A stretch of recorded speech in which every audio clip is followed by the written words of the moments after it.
സാധ്യ വൈദ്യ ഹോസ്പിറ്റലിൽ അഡ്മിറ്റ് ആകണം. എല്ലാ ടെസ്റ്റുകളും എടുക്കാനായിട്ട് 1 മാസത്തോളം എടുത്തു. അങ്ങനെ ചില ടെസ്റ്റുകളൊക്കെ ചെയ്തത് ക്യാൻസർ ആണെന്ന് മനസ്സിലായി. ഉറപ്പൊന്നും പറയാൻ പറ്റില്ല. ഞങ്ങളെ കൊണ്ട് പറ്റുന്നവരെ ട്രൈ ചെയ്യാമെന്ന് പറഞ്ഞു.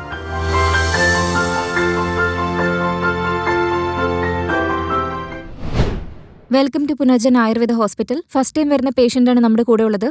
യൂട്യൂബിലുള്ള ഒരുപാട് പേരുടെ റിവ്യൂസ് ഒക്കെ കണ്ടിട്ടാണ് ഇവരിവിടെ ഹോസ്പിറ്റലിലേക്ക് വരുന്നത്. ഇവര് പുനർജൻ ഹോസ്പിറ്റലിനെ പറ്റി എല്ലാ കാര്യങ്ങളും മനസ്സിലാക്കിയിട്ടാണ് ഇപ്പോൾ ഇവിടെ വന്നിരിക്കുന്നത്. നമുക്ക് എല്ലാ കാര്യങ്ങളും പേഷ്യന്റ് റിലേറ്റീവിനോട് ചോദിച്ച് മനസ്സിലാക്കാം. ഇദ്ദേഹത്തിന് എന്ത് ക്യാൻസർ ആണെന്നും ഇതിന്റെ സിംറ്റംസ് എങ്ങനെയാണ് ഇവർ മനസ്സിലാക്കിയതെന്നും. നമ്മുടെ കൂടെ പേഷ്യന്റും പേഷ്യന്റ് റിലേറ്റീവും ഉണ്ട്. നമുക്ക് ചോദിക്കാം. സർ നമസ്കാരം, പേരെന്താണ്? നമസ്കാരം, സുരേഷ് മാഡം. ഓക്കെ, എവിടെ നിന്നാ വരുന്നത്? ഗുണ്ടൂരിൽ നിന്നേ വരുന്നത്. പേഷ്യന്റ് ആരാ സാറിന്റെ? എൻ്റെ ഡാഡിയാ. ഡാഡിക്ക് എത്ര വയസ്സുണ്ട്? 60 വയസ്സുണ്ട് മാഡം. അദ്ദേഹത്തിന്റെ പേരെന്താ? ലാലിയ. ലാലിയ അല്ലേ? അതെ. ഓക്കെ സർ, കാര്യങ്ങളൊക്കെ ഒന്ന് ഡീറ്റെയിൽഡ് ആയിട്ട് പറഞ്ഞുതരാമോ? ക്യാൻസർ സംബന്ധിച്ച ലക്ഷണങ്ങൾ വന്നപ്പോഴല്ലേ ഹോസ്പിറ്റലിലേക്ക് വന്നത് നിങ്ങൾ? സിംറ്റംസ് എങ്ങനെയാ നിങ്ങൾ മനസ്സിലാക്കി? ലക്ഷണങ്ങളായിട്ട് പ്രത്യേകിച്ചൊന്നും ഉണ്ടായിരുന്നില്ല മാഡം. ജസ്റ്റ് ഈ ഭാഗത്തൊരു വേദന ഉണ്ടായിരുന്നു. ഉം. അവിടെ വേദന വന്നപ്പോ ഗ്രാമത്തിലെ ചെറിയ ക്ലിനിക്കില്ലേ, അവിടെയാണ് ഞങ്ങൾ കൊണ്ടുപോയി കാണിച്ചത്. അവര് എക്സ്റേ എടുത്ത് നോക്കിയപ്പോൾ അതിൽ വെള്ളം പോലെ എന്തോ ഉണ്ടായി. അങ്ങനെ അടുത്തുള്ള ഹോസ്പിറ്റലിലേക്ക് കൊണ്ടുപോയി. അവിടെ ചെന്ന് ടെസ്റ്റുകളൊക്കെ ചെയ്ത് നോക്കിയപ്പോഴത് ക്യാൻസർ ആണെന്ന് മനസ്സിലായേ. അങ്ങനെ അവിടെ നിന്ന് ആ ഹോസ്പിറ്റലിൽ കൊണ്ടുചെന്ന് അവർ CT സ്കാനൊക്കെ ചെയ്ത് നോക്കി. അവർ ഞങ്ങളോട് പറഞ്ഞു വെച്ച് നോക്കുമ്പോൾ അത് അസുഖത്തിന്റെ 4th സ്റ്റേജ് ആയിരുന്നു.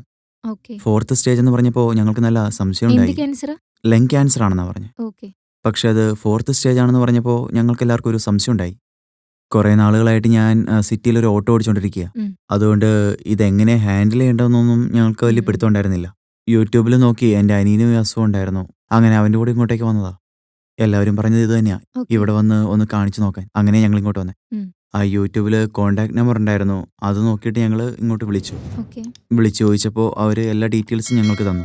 അപ്പോൾ ഞങ്ങൾ ചോദിച്ചു ഇത് ഭേദമാകുമോ, ഏത് സ്റ്റേജിലാണ് ഉള്ളത് എന്നൊക്കെ. അപ്പോൾ അവർ ഞങ്ങളടുത്ത് പറഞ്ഞു നിങ്ങൾ ധൈര്യമായിട്ട് വാ, നമുക്ക് നോക്കാമെന്ന്. ഓക്കെ. പ്രോബ്ലം വന്നതിന് ശേഷമല്ലേ ഹോസ്പിറ്റലിലേക്ക് വന്നത്? അപ്പോൾ ആ 4 മാസം എന്തൊക്കെ പ്രോബ്ലംസ് ആയിരുന്നു? ജസ്റ്റ് വേദന മാത്രമേ ഉണ്ടായിരുന്നുള്ളൂ. നെഞ്ചിന്റെ ഈ ഭാഗത്തായിട്ട് ചെറുതായിട്ടുള്ള വേദന ഉണ്ടായിരുന്നു. അതിനുശേഷം അത് വാട്ടറായിട്ട് പുറത്തേക്ക് വരുമായിരുന്നു. ക്യാൻസർ ആയതുകൊണ്ട് വാട്ടറായിട്ട് പുറത്തേക്ക് വന്നേ.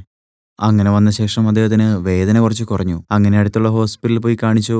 അവർ ടെസ്റ്റുകളൊക്കെ ചെയ്തിട്ട് ഏകദേശം 1 മാസത്തോളമായി. അതിനുശേഷം വേറൊരു ഹോസ്പിറ്റലിൽ പോയി അവർ നോക്കിയിട്ട് ഞങ്ങൾക്ക് ഉറപ്പൊന്നും പറയാൻ പറ്റില്ല, എന്നാലും ട്രൈ ചെയ്ത് നോക്കാമെന്ന് അവർ പറഞ്ഞു. അതിനെല്ലാം ശേഷമാണ് ഞങ്ങൾ ഇങ്ങോട്ടേക്ക് വന്നത്. ഇവിടെ വന്നപ്പോൾ അവർ അഡ്മിറ്റ് ചെയ്തിട്ട് നോക്കാമെന്ന് പറഞ്ഞു. അങ്ങനെയൊക്കെ ഞങ്ങൾ ഈ ഹോസ്പിറ്റലിനെ കുറിച്ച് കൂടുതലായിട്ട് അറിഞ്ഞു. അങ്ങനെ ഇങ്ങോട്ടേക്ക് വന്നതാ.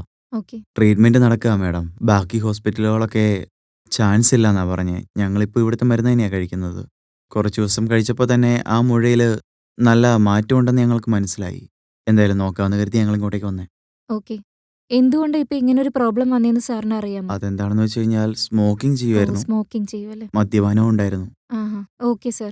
സാർ എന്തായാലും ഇവിടെ എത്തിയല്ലോ. എന്തായാലും നല്ല ട്രീറ്റ്മെന്റ് ആയിരിക്കും. ഡോക്ടർ പറഞ്ഞ പോലെ കണ്ടിന്യൂ ചെയ്തോളൂ. നമുക്ക് മറ്റൊരു വീഡിയോയിൽ കാണാം. Thank you.